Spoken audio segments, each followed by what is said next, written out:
Алып баруучу Максат Надырбеков мурдагы жубайы Нурзат Токтосунова туурасында үн катты. Анда мындай дейт: Биздин жашообуз башталгандан ушул күнгө чейинкиси Суперинфо гезитинин архивинде бар. Экөөбүздүн мамилебиз туурасындагы сөздөргө ушул интервьюда чекит коюлат деп ойлойм. Мен турмушка чыкканын ажырашкандан 4-5 айдан кийин уктум. Азыр өзү айтып чыкты. Мен кандай кабыл алдым. Ошол киши мен бере албаганды бере алса, менден таппаганды ошол кишиден тапкан болсо, анда жакшы. Интернеттен өзүңдү кандай сезип жатасың деп көп адамдар сурашты. Биз ажырашып жатканда бирөөнү таап алган болсоң, ачык айт десем, жок, күйөөгө тийбейм. Хиджаб кийип балдарга сабак берип эле жашайм деген. Мен ишенгем. Бирок мага сөз бердим деп эле күйөөгө тийбей койбойт да.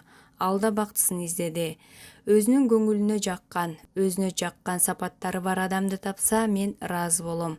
Бирок кантсе да 4 жыл чогуу жашадык. Бирөөлөр айткандай келишим түзүп алган эмеспиз. Өз турмушубуз менен ойноп жиндеп элек. Ар кандай сөздөр болсо дагы эч нерсеге карабай чын жүрөгүмдөн сүйүп, бул кадамга баргам. Үй бүлө болуп жашасаң, анан ал эртеси башка менен турмуш куруп кетсе, такыр эле ойлонбой койбойт экенсиң. Эч нерсе сезген жокмун деп өзүмдү алдабайм. Биринчи жолу укканымда катуу тийди. Азыр кое бердим. Убакыттын өтүшү менен сезимдер өлөт экен.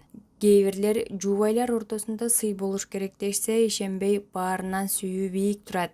Сый эч нерсе деле эмес деп ойлогом. Азыр ошолорго кошулдум. Чынында мен тараптан сүйүү болду. Чын жүрөктөн жакшы көрдүм. Ансыз кантип мындай чоң кадамга бармак элем. Бул менин жашоомда. Анан уруш-талаштар болду. Ар кандай сөздөр айтылды. Көңүл калса сый кетет экен. Анан адамдар бири-бирине муздап калат экен. Тагдырдын талкаланышын эч ким каалабайт. Ажырашты деген аттын калып калганы жаман экен. Мисалы, кайрадан турмуш курарда ошол аттан коркот экенсиң. Күйөөгө чыкпаган кыз менен сүйлөшсөң, ата-энеси да каршы болот экен. Ал эми экинчи тараптан сүйүү болдубу десеңиз, аны Нурзаттын өзүнөн сураш керек. Ал эмнени каалаган, эмнени күткөн, аны айта албайм. Бирок бул нерседен сабак алдым. Айрым нерселерге олуттуу карап калдым. Мурда көп нерсеге маани берчү эмесмин. Азыр кандай болгондо туура болот. Эркектин, аялдын орду кайда болуш керек? Баарын ойлонуп калдым. Түгөйлөр бирин-бири түшүнүп, ири шаркак болуп, ар бир ишти кеңешип чечип жашашы керек экен. Акыркы сөздү эркек айтып чечим чыгарышы керек деп ойлойм. Бири-бирин сыйлашы керек. Бул маанилүү. Эркекти намыс өлтүрөт. Намысына тийсең, чоң конфликт жаралат. Урушканда түгөйүңдүн жеке сапаттарындагы кемчиликтерин айтпаш керек. Ошол нерселер өөрчүп отуруп кайдыгерликке алып келет экен, андан кийин ажырашууга. Ал эми кызым боюнча Нурзат экөөбүз сүйлөшүп чечишкенбиз. Мен кызым менен көрүшпөй турган болгом. Ал эми азыр жеке жашоомдо бир кыз менен сүйлөшүп жатам. Бирок кыз жигит боло элекпиз. Ал 24 жашта. Эми баарын убакыт көрсөтөт. Мага өз ою бар.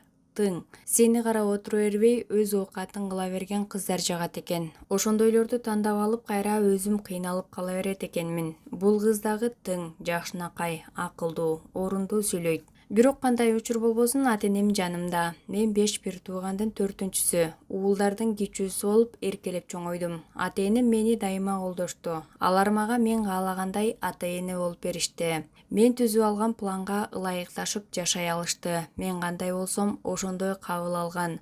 Күнү-түнү уктабай мен үчүн кабатыр болгон адамдар ошолор. Жаман нерсе жасоону ойлогонумда апам эсиме келет. Азыр ушуну жыга чапсам, мени камап коет, апам ыйлайт. Бул мени өлтүрүп койсо, анда да апам ыйлайт деп ойлоном. Апамдын ыйлабашы үчүн жакшы киши болгум келет. Апама ичпейм, чекпейм, мурдагыдай мушташпайм, милицияга түшпөйм.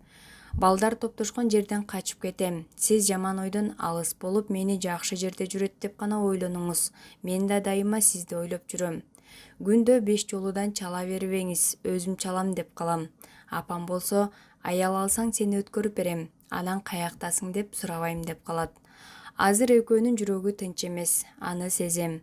Жоопкерчилик өздөрүнүн моюнда болгондой сезе беришет. Ошолорду бактылуу кылып, жакшы нерселерди жасагым келет. Эки жака алып барып эс алдыргым келет. Ооруп жатабыз, чуркап жүрүп өлүп кала турган өлүм берсин Кудай деп тиленишет. Мен тамашалап 20 жыл жашап бергилечи, 50-гө чыкканда ыйлабай калсам керек дейм. Дайыма ушул адамдардын өмүрүн тилейм. Буюрса аларды кабатыр кылбай, бактымды таап, бекем үй бүлө куруп кетүү Мен үчүн бул чоң миссия, дейт алып баруучу Максат Надырбеков.